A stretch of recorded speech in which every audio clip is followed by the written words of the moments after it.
Brandon, I think, had 8 threes. Just how big was just his shot making? Yeah, I mean, he carried us in the first half and made a big one from just inside half court. And we were all over him last week. He turned down a half court shot in a game. I think it was maybe New Orleans, and so he took that to heart and took that shot, and obviously made a lot of big ones. And Brandon was amazing. What did you like most about JK's game tonight? I liked that he played the role that we really needed from him. His defense was good. He had 9 rebounds, took care of the ball, no turnovers, 4 assists, and it was a switching game. You know, we switched a lot, and he was great defensively, staying in front, and just played a really, really solid game. Did exactly what we needed to help us win the game. Steve, what happened with Jimmy's look like his left forearm? Yeah, and I think he reached or something and got a little stretched out in his forearm or something, but hopefully he's okay. Hey, Steve, aside from the actual Jimmy trade, was there a moment when you realized that this team really started to believe that this team really started to believe in themselves? You mean after the trade? Mm-hmm. Yeah, pretty quickly, after Jimmy arrived. I mean, we obviously started winning as soon as he got here. And as I mentioned early before the game, just everybody's roles were very defined once Jimmy got here. So the roster became just cleaner. The decision-making for us as coaches became much easier.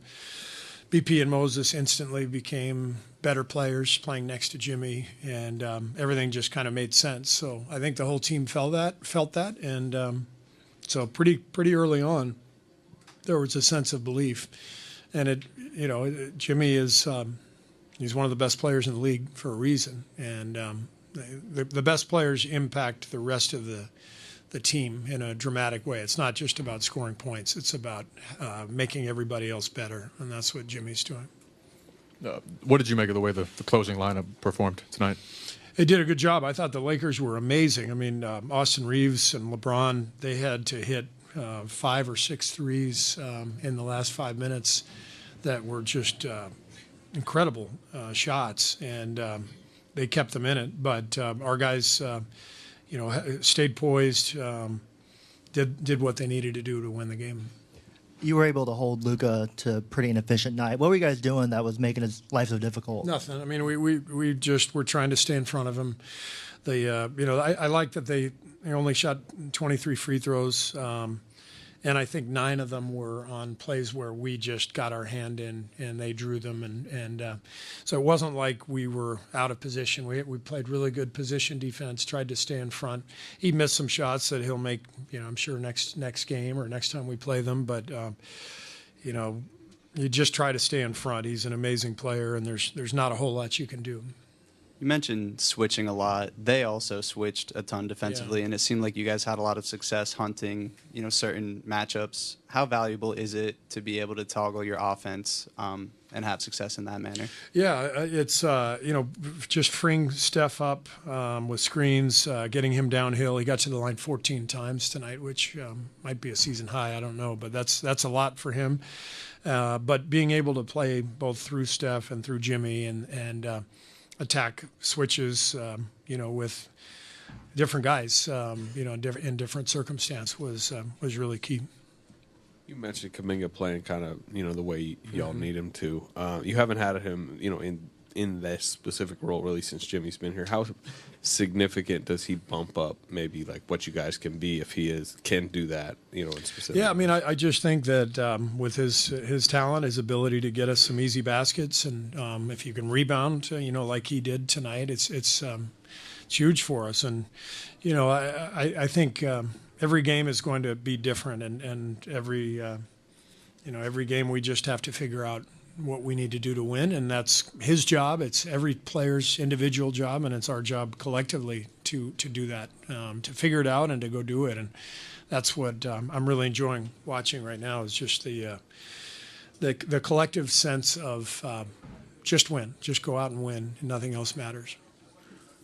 Steph and LeBron performing again at the top level. Just what's it like to be a part of these matchups for the last 10 years now? Pretty special to watch those guys, and watching them this summer as teammates gave me an even greater appreciation for their greatness and really how much alike they are in terms of their work ethic, passion for the game, respect for the game, and respect for each other. So these are pretty incredible matchups, and we should all savor them while they're still happening.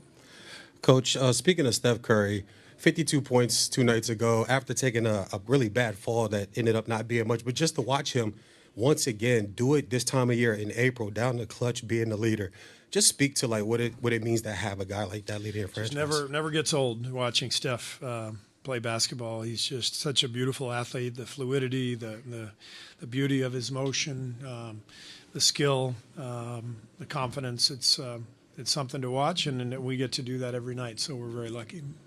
Hey, Steve, the point you made about Jimmy, big picture, but you specifically on the dynamic with him and Steph, beyond the talent, why has it been such a perfect fit right from the jump between those two? Well, Jimmy is he is a great all-around basketball player. He does everything well, and he makes winning plays over and over again. And he's interesting to watch because he doesn't jump out of the gym. He doesn't rain three-pointers in. He's not an obvious superstar. You have to watch him for a little bit. I know. Seeing him for a couple of weeks when he got here gave me a much greater appreciation than I had for him before, because you realize how big of an impact every single solid play that he makes on us. I mean, the impact is dramatic, and he's got this great presence. I mean, everybody in the gym knows who he is and how good he is, and so he's given us a lot of bravado and confidence, and as I said, he's made everybody else a lot better. Is it plan to play all your veterans tomorrow? Oh yeah. I mean, I've been a part of them making big acquisitions to change their dynamic of their team before. I've had to go against them when they added Kevin Durant. So, I mean, Jimmy Butler is great. And, he adds a toughness to him. He adds a championship DNA type of guy. But it's always the same. They always figure it out. They always add somebody that makes. I have no idea. I can't answer that question. I gotta worry about us. I can't be worrying about other teams, and that ain't my job. Thanks, LJ.